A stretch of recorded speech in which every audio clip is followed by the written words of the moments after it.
Hello friends, welcome to my channel sisters. எல்லோரும் எப்படி இருக்கீங்க? நல்லா இருப்பீங்கன்னு நினைக்கிறேன். எல்லோரும் நல்லபடியாக இருங்க. யார் யாருக்கெல்லாம் லீவ் விட்ருக்காங்க? சிபிஎஸ்சியில் படிக்கிற குழந்தைங்களுக்கு மட்டும் இப்போ லீவில் இருக்காங்கன்னு நினைக்கிறேன். ஏன்னா ஸ்டேட் போர்டு இன்னும் 9th எக்ஸாம்லாம் இன்னும் ஸ்டார்ட் ஆகலை. 11th வந்து எக்ஸாம் முடித்து ஒருத்தன் வச்சுருக்கான். லீவில் இருக்கோமா, ஸ்கூல் நடக்குதானே தெரியாமல் ஒரு குழப்பத்திலே வைக்கிறாங்க. அப்புறம் கேப் எழுவுது, அந்த மாதிரி ஒரு குழப்பத்தில் ஓடிட்டுருக்கு. ஃப்ரெண்ட்ஸ், இந்த வீடியோ வந்துட்டு சமயபுரம் மாரியம்மன் கோயிலுக்கு வந்து பூச்சொரிதல் விழா நடந்துட்டுருக்கு இல்லையா?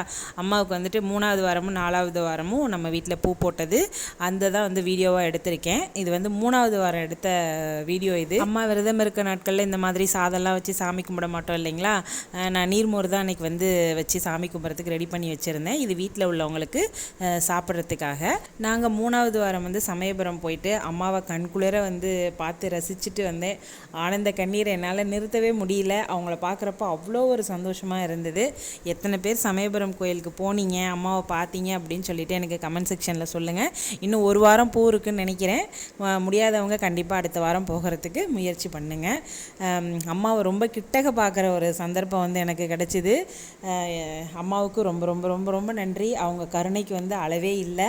சின்ன சின்ன விஷயங்களில் வந்து நம்மளை வந்து அப்படியே மெய்மறக்க வச்சுருவாங்க அவங்க. 3வது வாரம் அவங்களோட திருவுருவ படத்துக்கு மஞ்சள் குங்குமம்லாம் நல்லா புதுசாக வச்சுட்டு இருந்தேன். அதுக்கப்புறம் ஒரு 2 மணி நேரம் தான் வீட்டில் இருந்திருப்போம். ஒரு 4:30 மணி வாக்கிலலாம் நாங்கள் நடக்கிறதுக்கு வந்து ரெடி ஆகிட்டோம். சத்திரத்துலேருந்து அங்கே ஒரு மாரியம்மன் கோயில் இருக்குது, அங்கேருந்து நாங்கள் நடக்க ஆரம்பித்தோம். ரொம்ப அற்புதமாக இருந்தது. ஒரு 2:30 மணி நேரத்துலலாம் நாங்கள் போயிட்டோம். போன தடவைலாம் ரொம்ப நேரம் நடந்த மாதிரி இருந்தது. நானும் சித்ரா மட்டும்தான் போனோம். ஓகே ஃப்ரெண்ட்ஸ், இந்த பூஜை வேலையை பார்த்துட்டே ஒரு சின்ன விஷயம் உங்கள்கிட்ட ஷேர் பண்ணுறேன். குட்டி வீடியோ தான் இது. எப்பயும் வீடியோவில் வந்துட்டு ஒரு சில குறிப்பிட்ட நபர்கள் வந்து பொறாமப்படுறாங்க அப்படிலாம் நான் சொல்லுவேன் இல்லைங்களா? அப்போ நீ வந்து யாரை பார்த்தும் பொறாமப்பட்டதே இல்லையா இளையராணின்னு கண்டிப்பாக உங்கள் மனசில் கேள்வி எழும்பியிருக்கும்னு நான் நினைக்கிறேன்.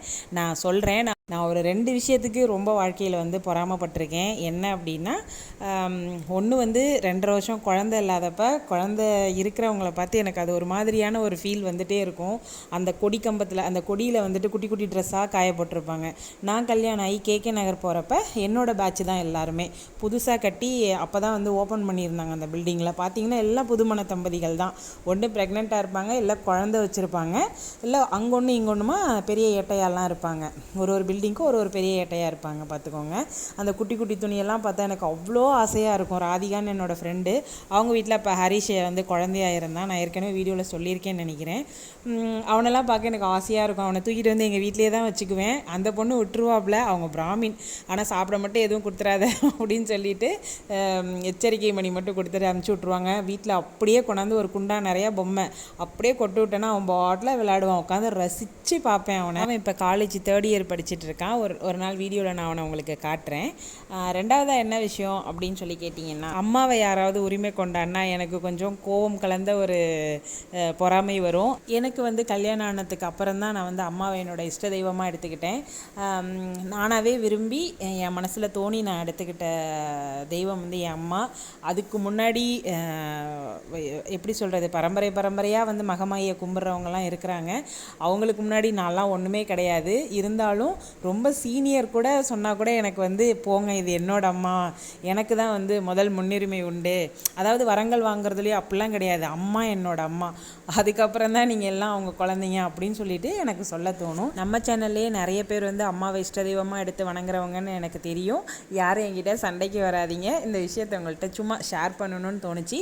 உங்களுக்கு யாரெல்லாம் அம்மாவை இந்த அளவுக்கு பிடிக்கும், அவங்க தான் எல்லாமே, அவங்கள்ட்ட சரணாகதி அடைஞ்சவங்க எத்தனை பேர் அப்படின்னு சொல்லிட்டு எனக்கு கண்டிப்பாக கமெண்ட் செக்ஷனில் சொல்லுங்கள். அம்மா வந்து கும்பிட்றவங்க கும்பிடாதவங்க எல்லாத்தையும் காப்பாற்றுவாங்க.